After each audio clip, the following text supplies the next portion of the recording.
Hey, Mary from Fail Better Farms here. As you can see, we have our chicken tractor. And today I'm talking about our best nest box that we've attached to it. Yay! The only issue we've had, we've been fans of it so far. It's been awesome. Except that, well, I should take this out.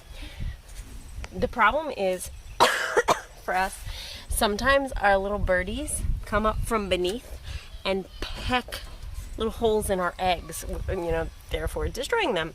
So we found, just by laying down like a piece of fleece here, it just makes it so that chickens can't see the eggs, so they can't peck them.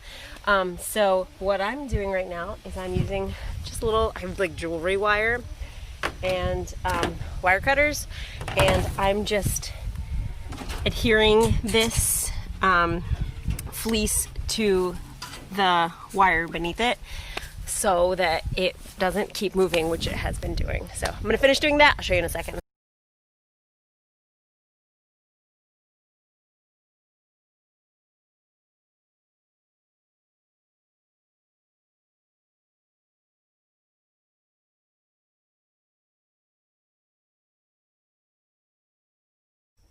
Okay, this is what I was able to do today. I secured the fleece to the wire beneath it with just jewelry wire, which I had hanging around the house. I just did it in 5 spots. Hopefully that's enough to hold this thing down come wind or chicken beak or what have you. Yeah, this is failing better. We're figuring it out. We have no idea. Cheers.